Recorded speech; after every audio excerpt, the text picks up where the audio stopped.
Kindred, Longevity Lifestyle Designers. This is Zach here, secretsoflongevity.com. I'm going to do a Q&A video today, and before I get into the questions, I've got a few things I wanted to mention. I recently started sort of a personal YouTube channel, as well as I have a Facebook page and a Twitter account, and this is just more random stuff, whether it's postings of my own or stuff I want to share, links to other videos or articles, and strictly not about health, so it's anything from music to my thoughts to something going on in my life that I just wanted to share in some way. So I'll post the YouTube channel at the end of this video that you can check out if you want to subscribe to that and just follow what I post on there. It's going to be much less frequent than this channel, of course, but I already do have a video up there from a soccer tournament I was in a couple weeks back. It was sort of in memory of a friend of mine who died earlier this year. And the Twitter account, of course, you can find in the link below, and same with the Facebook page. So the first question is from Marcus, and he's asking what I think about LSD and psilocybin mushrooms and their effects on health. And to a large degree, I've looked into this quite in depth, more so in the past. I was quite intrigued by a lot of these things, and it was a big sort of focus of my time and research. And I never found anything negative in the sense of physical problems associated with these substances. There's a lot of myths around, like, you know, crystals forming in the spinal fluid and weird stuff like that that never have been validated in any way, shape, or form. Of course, there's the danger of when you're in a altered state of consciousness, that you can have some sort of accident, whether it's jumping out a window thinking you're going to fly, or thinking you can walk into traffic without being hit by a car. So these are things that are associated with being in an altered state of consciousness. And any other activity that's going to be taking your brainwave patterns and slowing them down. Because when we slow our brainwave patterns down, which is sort of what these drugs trigger, I'm going to call them drugs, even though probably the better term to use is entheogens, which is sort of a less, or more neutral, has less negative connotations with it. I definitely think that anyone that speaks out against these substances has usually, one, never used them themselves, or two, used them once or maybe a few times and had a really bad experience, and so they're sort of out there fear-mongering, and three, they don't understand the beneficial effects that they can have. So again, when we trigger our brain to go into a slower state, we experience sort of a different perspective on ourselves, our life, and the world that we're not normally accustomed to in our usual day-to-day consciousness. So this can be, mental state can be affected through meditation. Very few people have the patience to be able to take it down low enough that it's a slow brainwave cycle that is actually affecting the consciousness. So some people choose to use these shamanic substances, you could say, to get insights into, like I said, life experience yourself. But they do have to be treated with respect. I highly recommend using them in the traditional sense with psilocybin mushrooms, or in the, I'm less of a proponent of LSD, of course. It is a synthetic derivative of a compound from ergot, which is a mold that grows on wheat, which has lysergic acid diethylamide, which is LSD. But there is LSA in morning glory seeds and Hawaiian baby woodrow seeds, which is something, if you have the stomach for it, you can look into.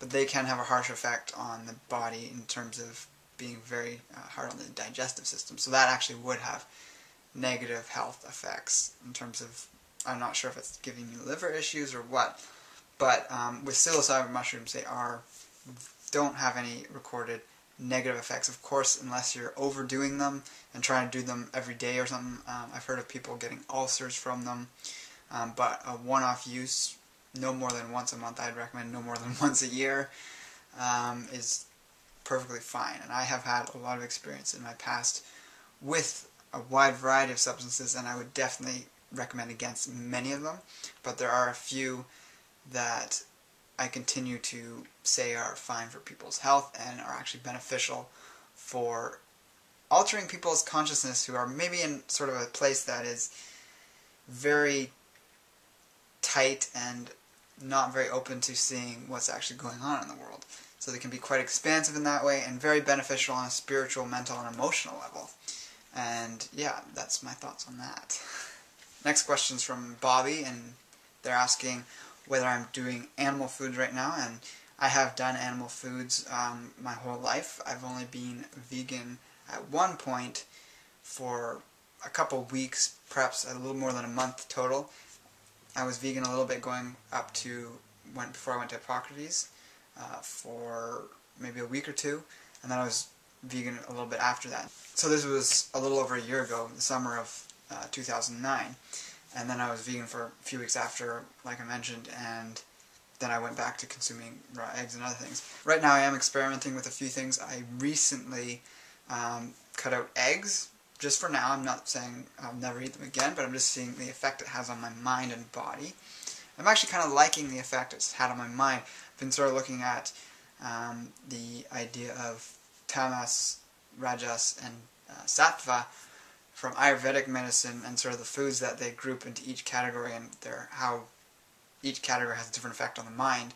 And I'm more interested in the sattvic type diet that promotes sort of a spiritual mental clarity and expanded consciousness in the body and mind.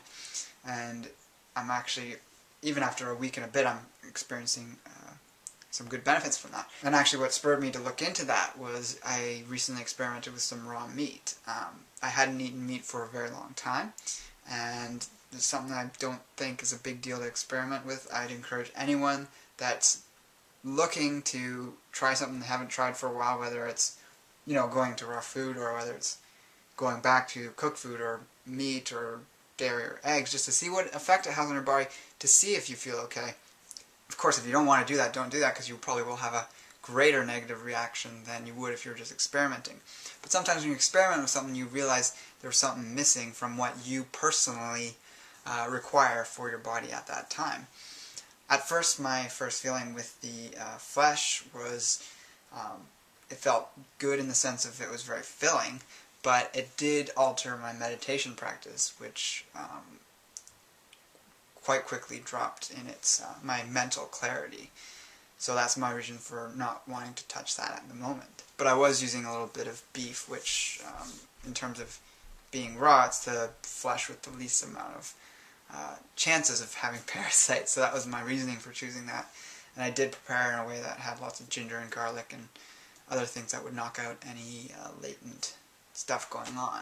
But yeah, as it stands, I'm consuming basically a plant-based diet with some dairy foods. So that's like colostrum, whey powder, raw dairy, cheese. Not necessarily all at once, but in varying quantities at different times.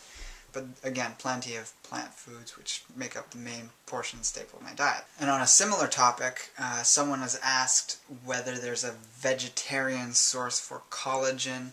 Some people make chicken stock or bone broths to get the collagen from chicken bones, and this is beneficial for the collagen of the skin because it has the same structure, in a sense, of the nutrients that can basically be assimilated by our body and then put back into the skin. And no, there isn't, because again, that's something an animal makes, and then we would use that to create our collagen in our skin. But of course, if you're on a vegan, vegetarian diet, you can definitely get the nutrients that make up collagen that's separate from having to take the bones. So number one is going to be vitamin C. Vitamin C is known for rebuilding collagen, rebuilding the structure of it. Of course, there's different types of collagen throughout the body. It's often found in the joints, around the cells, underneath the skin, like I mentioned. And different types of collagen are made up of different nutrients, but we can largely get these from plant sources, or completely get them from plant sources. So again, proteins, you find those complete in a wide variety of foods. I've got a link below. If you've never checked out my sources of vegetarian protein article, I've got a link to that below. It's one of my most viewed articles on my site because it's been up there a long time and it seems to be so well structured that people link into it. So check out that article for more information on complete vegetarian protein sources. Then of course you've got essential fatty acids in some cases, which you can get again from plant sources. And certain other nutrients, like I mentioned, vitamin C, that's for maintaining collagen and rebuilding in a sense, but there's not like vitamin C actually in the structure, to my knowledge. So there's just having a raw food base, a large percentage of your diet as raw food, is going to help in the creation and preservation of collagen in the body, which has a great effect of preserving the youthfulness of our whole body and the suppleness. Of course, there's a wide variety of minerals in collagen as well. The next question is from Sandpiper, and they're asking if there's a list somewhere of the wide variety of medicinal herbs that exist out there that can be referred to just to make sure they're not being consumed if they're trying to stay on a regimen of just consuming the same herb for a long period of time. So just to prevent the use of these, because they can have a long-term negative effect if they're consumed for too long of a period of time. And the answer is that there's not any one source for this, because you look outside and every green plant you see out there is going to be virtually a medicinal herb. There's going to be some exceptions depending on where you are in the world, of course. Your best bet is to actually research tonic herbs and nutritive herbs, or in India they're called rasayana herbs, and just learn those, because there's much less of them than there are medicinal herbs. So the tonic herbs are, again, like I said, going to be able to be used consistently and daily for long periods of time without negative side effect, but you're still probably going to want to rotate them just so your body doesn't acclimatize to their effects too much. So when you use something for, say, 3 weeks and you go off it for a week, and then you come back to it, your body has had a break from it, and then it'll start taking it in again in a more powerful and more readily available way. To learn more about these things, I'd recommend the work of Ron Teagarden, and for Ayurvedic herbs, you'd want to look at a book called The Yoga of Herbs, although that definitely has a lot of medicinal herbs in there. It has a part of it that talks about the rasayana herbs. And then for the Western nutritive herbs, there's not anything that specifically talks about that, but you could search online the term nutritive herbs, and you'd get a list of sort of the different herbs that are from the Western herbal tradition that are can be taken like that for long periods of time. A few that I'm aware of, I want to do more research on this myself to learn more about the Western herbs that can be taken for long periods of time, because they're not as well recorded and kept track of as the Chinese did with the tonic herbs there. But some things like slippery elm bark, nettle root, nettle leaf, chaga, and there's a few others, but those are the few that are coming to my mind right now. Those are some of the Western ones. At a link below on my website, I've got a page that I have set up where you can sign up for consultations, either by email or by phone, whichever is most convenient for you. And we can set up a consultation to help you with your lifestyle choices, diet, exercise program, whatever it is you're looking to improve upon. And we can work with you to improve that to a place that is always beyond what you're currently doing. So no matter where you're at, you can benefit from this. And if you have a lot of questions that you want to ask me, that's the best place to do it, because you're going to get one-on-one help to focus in on what it is you need to address in your lifestyle. Of course, I'm going to post that link right here of the YouTube channel I just created if you want to check that out and subscribe there. And then with that, I'm going to say take care and embrace life without limits.